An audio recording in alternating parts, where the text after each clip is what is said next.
This is Wraith from Wraith Rain. I'm an author of serialized gay romance fiction. Every week on this podcast, I'll be reading a chapter from one of my gay fantasy shifter serials called Dragon's Reign. I'll explain at the break how you can find out more about this story and others I write. So let's get to it.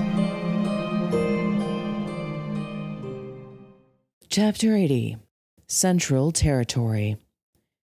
It was the youngest of the matriarchs who was at his family's door, the one that was closest to his sister's age.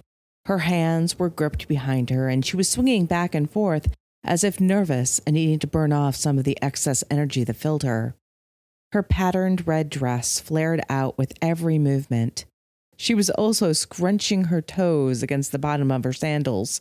He wondered if she was a little cold in High Reach, where, despite the days being warm, the interior of the castle was always cool. Maybe that was why she moved rather than nervousness. After all, she was a matriarch, no matter how young, and he was, well, him. "Hello," Caden said with a smile. "I heard you were looking for me." Her large, dark eyes were fixed upon his face. That smile had her swaying, pausing for a moment. "Hello.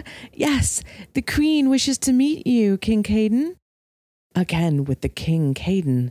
The swaying started again, but then jerked to a halt, as she did a half curtsy to him, which had him both feeling touched and uncomfortable at the same time.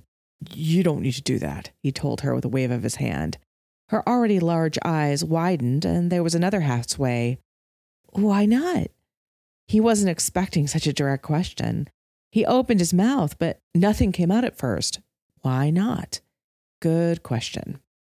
Because he wasn't worthy of being curtsied to by anyone? Well, that was arguable. Iolaire was worthy, to be sure. Maybe simply being one of the 9 beings who ruled the world was reason enough for curtsying. That could be.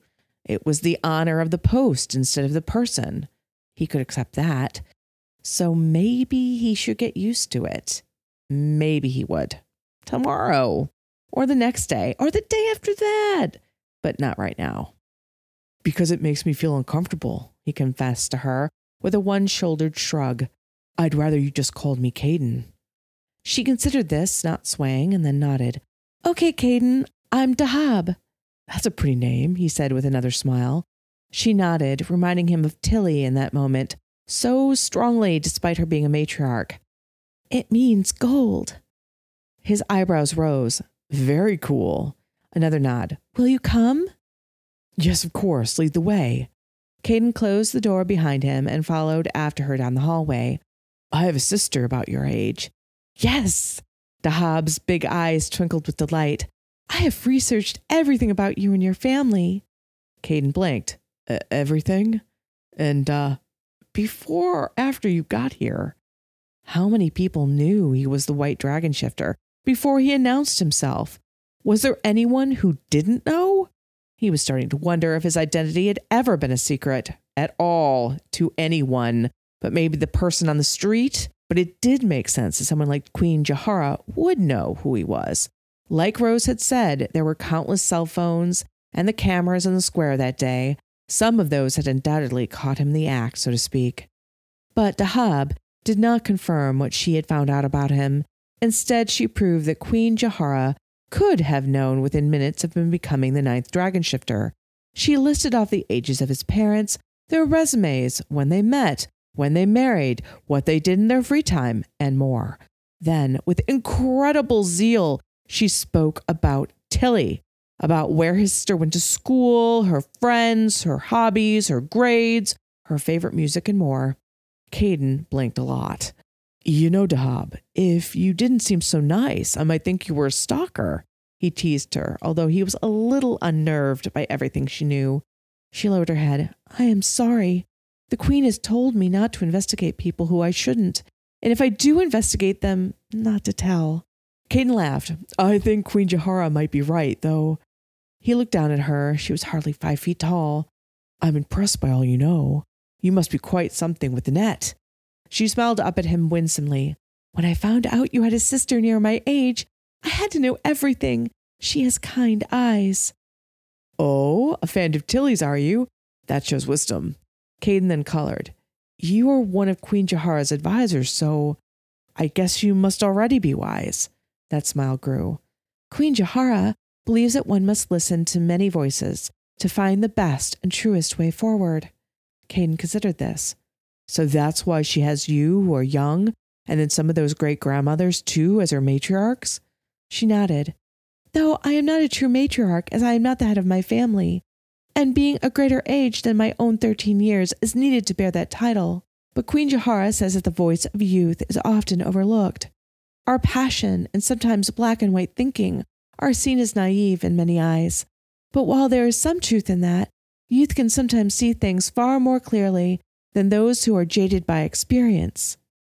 And maybe a little beaten down by failure. Caden added with a flattening of his lips.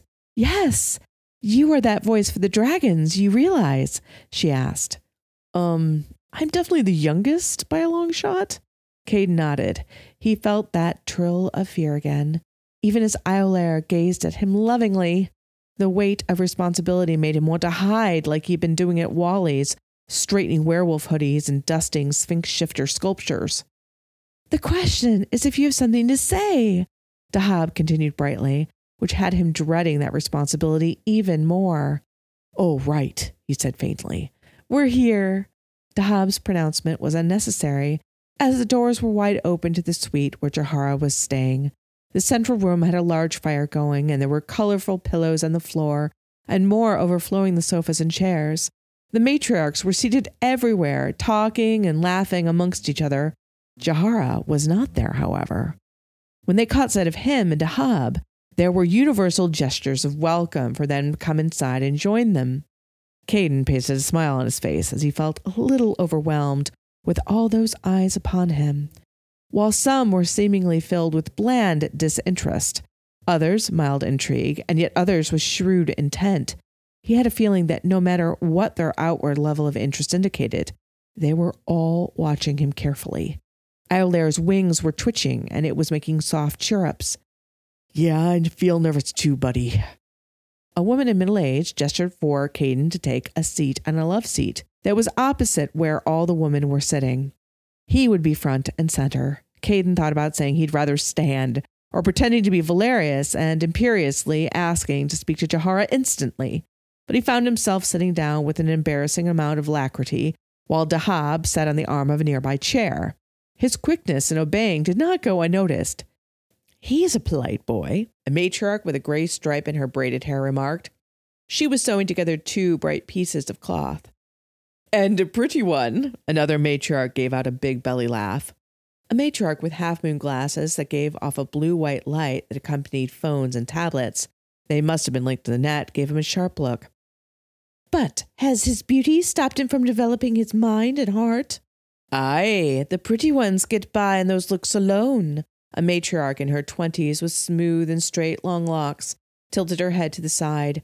She was a beauty herself and used kohl to make her eyes appear cat-like. I'm not that pretty, Caden blurted out. There was a waterfall of female laughter, though not unkind, filling the air. Don't be mean, Dahab defended him. Caden is kind and brave, not just pretty. There were murmurs of agreement, which had Caden feeling very grateful to Dahab. One of the oldest matriarchs in the room, her hair in short white curls, and her nut-brown face so creased with wrinkles that her eyes were nearly hidden by them, said, Kindness and bravery are always valuable, but can be crushed by experience and cruelty. There were more nods and murmurs of agreement. Caden himself knew that was true, but he wanted to hang on to both those things as long as possible. He thought they served him well and were different than what the other dragons had to offer. Without intending to, and without even realizing he was doing it, he said that out loud. The oldest matriarch smiled so broadly that her face became one huge wrinkle, but it was a kind face. That is very true. And one may argue that balance above all things is necessary among the dragons. Caden leaned forward, elbows on his knees, curious what these women thought about the dragons. Do you think the dragons need balance? There was more delighted laughter. They need many things, the matriarch in her 20s roared, but then she sobered. Has not King Valerius been more active these few days, since you have joined with your spirit than the last decade? He really doesn't like people, Caden began, more trilling laughter that had Caden blushing and holding up a hand. That came out wrong, though it is true. Bright smiles flashed at him. The truth is that he really wants people to govern themselves like they used to. That had the matriarchs falling quiet. Only the crackle and pop of the fire broke the silence. Finally, the shrewd matriarch with the electronic eyewear said, "The things are not as they used to be. They will never be how they used to be. Acting like they are will not make it so." Caden chewed his inner cheek. I know that Queen Jahara has instituted many and needed changes to her territory. Are you sure that every dragon should do the same? You think the other dragons not as wise as our great queen? For if that is what you mean, I am well in agreement, the matriarch who had called him pretty remarked with another belly laugh. He flashed a smile before becoming serious himself again. I admire Queen Jahara hugely. I've read and watched so much about her. The things that she's doing are amazing and show a mind that is looking far into the future. I can honestly say that I'm not like her. I have ideas, some big, some small, and I want to do things to make things better for everyone, but what if I'm wrong? I'm no Queen Jahara. The sewing matriarch gave him a smile and a nod. Maybe we should add wise to kind and brave, described King Caden. There were smiles all around and not in mirth. I hope you're enjoying Dragon's Reign so far. Many more adventures await our dragon shifter couple, but not until the next episode. If you're looking for another story full of hot heroes, romance, and magic set in an alternative world, check out the first book of my series, Cinders and Ashes. Cinders and Ashes is an elaborate gay retelling of Cinderella, but it's so much more than that. It's set in a world with forbidden magic, an heir made to work as a servant at his own estate, hidden heritage, enchanted wolves, and a king who wishes to marry for love. A link to book 1 is in the description below. Was this a test? Caden asked as he straightened up and looked at them all. We're trying to take the measure of you, the oldest matriarch answered. Is that a test? Or is that just revealing of the truth of you? So there are no right or wrong answers then, Caden asked. There's only you, King Caden, who you are, what you believe, what you wish to do, what you will do, the matriarch with the half-moon glasses answered. I've just decided to accept this. Caden gestured to himself as if he were indicating something physical that had changed about him, though he still looked as he always had except for the eyeshine. I've been pretending that nothing had changed since I joined with my spirit. The matriarchs listened intently. I know how foolish that sounds, and how foolish it was. Caden let out a dry cough laugh. But when I think about what being a dragon shifter means, I understand why I didn't want to accept it. Iolair is wonderful. Valerius is... He rubbed his chin as a ridiculous smile crossed his face. Well, I would never change meeting him. Without all of this happening, he and I wouldn't... Well, we wouldn't have met. He stared past the matriarch to the dark balcony and wondered if Jahara were there listening. He decided that it didn't matter. Whatever he passed onto the matriarchs would make its way to her. Dahab tells me that Queen Jahara sees worth in the voice of youth and inexperience, Caden continued, which earned a grin from the youngest matriarch. That would definitely describe myself compared to the other dragons. I'm just not sure I agree with her about the worth thing, though. Is that why you resisted your father's efforts to get you your own territory? That you feared your inexperience meant you were not yet worthy to rule? It was Jahara who asked those questions. She had been out on the balcony.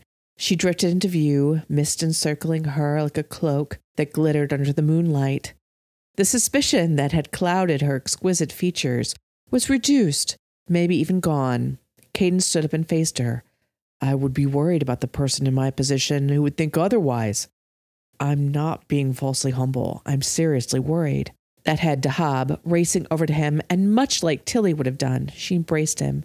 Do not doubt yourself. You bring light and change. When they broke apart, Jahara was regarding him speculatively, more so than before. Dahab is wise beyond her years. Some say that she has a sort of second sight. Jahara murmured, then shook herself and extended a hand towards him. Come, join me. I would speak to you more. Dahab grinned and gave him a thumbs up. So there was a test of sorts in all of this, whether or not I am the sort of person who Jahara would take an interest in. Caden made his way out onto the balcony. Dahab shut the balcony doors behind them so that they had some privacy.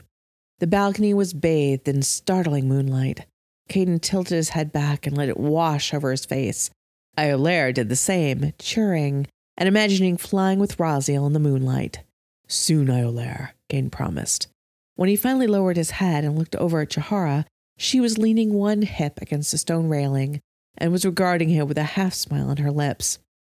You are not only a dragon of ice, but of moonlight, I think, she said. Caden glanced up at the moon again and felt its pull on Iolaire and him. I think you might be right. So, King Caden. Caden, please, he said, and it wasn't because he felt unsure about the title this time. She nodded and accepted the change. And you may call me Jahara. I have a feeling that you don't offer that very often. Even other dragons, Caden guessed.